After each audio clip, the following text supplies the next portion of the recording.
Terence Stamp, who made his name as an actor in 1960s London and went on to play the arch-villain General Zod in the Hollywood hits Superman and Superman 2, has died aged 87, his family said on Sunday. To many, he was more than just a gifted actor, he was a symbol of an era, a face that carried the cool sophistication of swinging London and the daring edge of British cinema during its most adventurous decade. His loss reverberated deeply not only in the film community but among generations of fans who had followed his journey from the post-war streets of East London to the glittering screens of Hollywood blockbusters.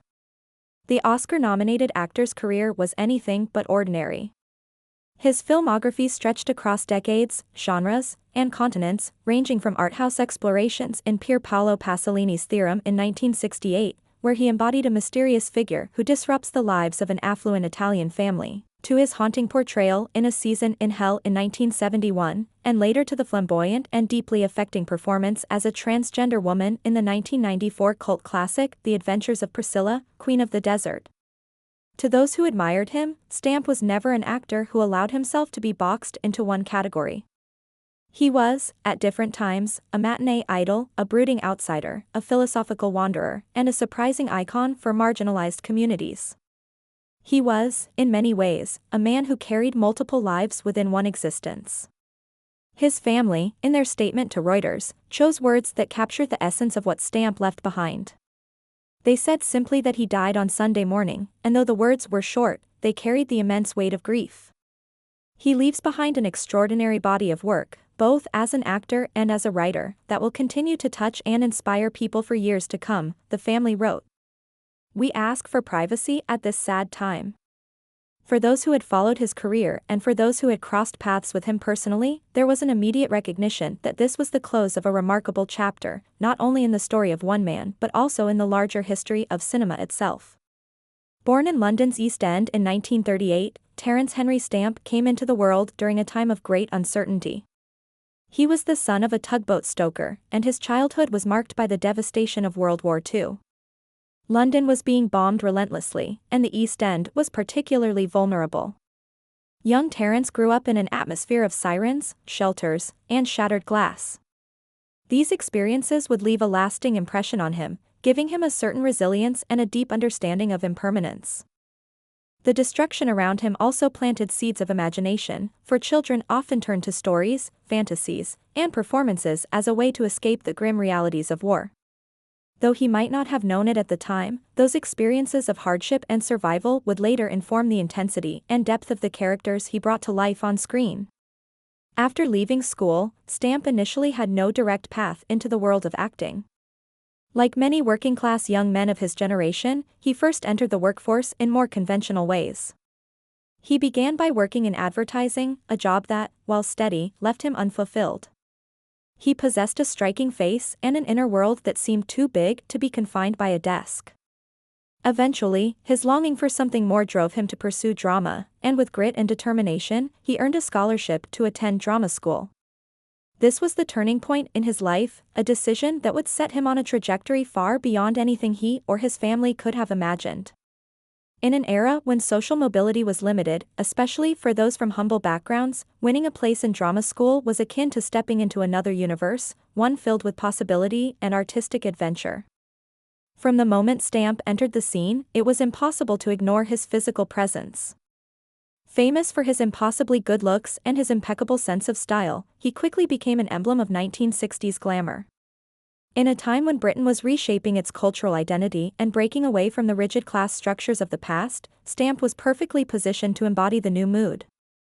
He was often described as one of the most beautiful men of his generation, a fact that was not lost on directors, photographers, or indeed his audience.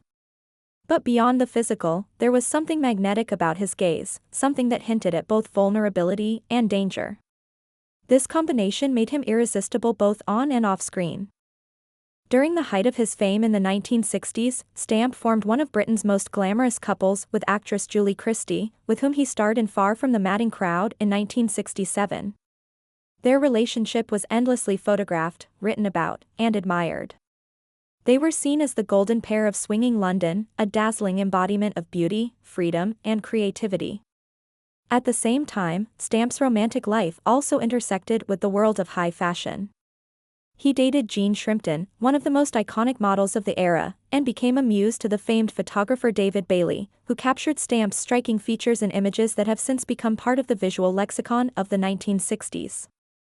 These associations placed him firmly in the center of the cultural revolution that was redefining not only film and fashion but also the very idea of celebrity. Despite his incredible popularity and his connections with some of the most influential figures in British culture, Stamp's career was not without its disappointments. One of the most notable was his failure to land the role of James Bond after Sean Connery stepped down. The producers considered several actors for the part, and Stamp was among them. Many fans still argue that his blend of charm, menace, and suaveness would have made him a fascinating Bond, perhaps even one of the best.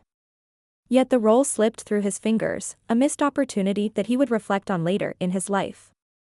Still, even without Bond, Stamp continued to work with remarkable directors, including Italian masters such as Federico Fellini.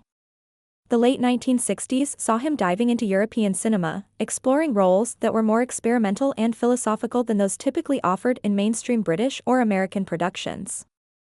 This period not only broadened his craft but also deepened his understanding of cinema as an art form. By the early 1970s, however, Stamp's career took an unexpected turn. After years of high-profile roles and public attention, he stepped away from the spotlight. Instead of chasing Hollywood fame or trying to maintain his status as one of Britain's most desirable actors, Stamp chose a path of spiritual searching. He traveled to India, where he immersed himself in yoga, philosophy, and a quieter way of life. This decision baffled some of his peers and disappointed certain industry insiders who believed he was wasting his potential. But for Stamp, it was an essential part of his personal journey. He was not content to simply be a face on a poster, he wanted to understand himself, the world, and the deeper layers of existence. This period of withdrawal shaped him profoundly, and when he eventually returned to acting, it was with a new perspective and a greater sense of depth. It was during this second act of his career that Stamp landed the role for which many modern audiences remember him most, General Zod, the ruthless Kryptonian villain in Superman, 1978, and Superman 2, 1980. As Zod, Stamp was unforgettable. He combined his natural elegance with a chilling sense of authority, creating a villain who was both terrifying and strangely alluring.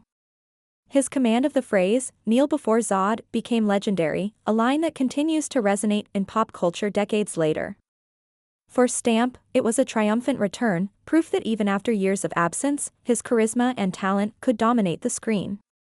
Superman introduced him to an entirely new audience, many of whom had not been familiar with his earlier work in European arthouse films.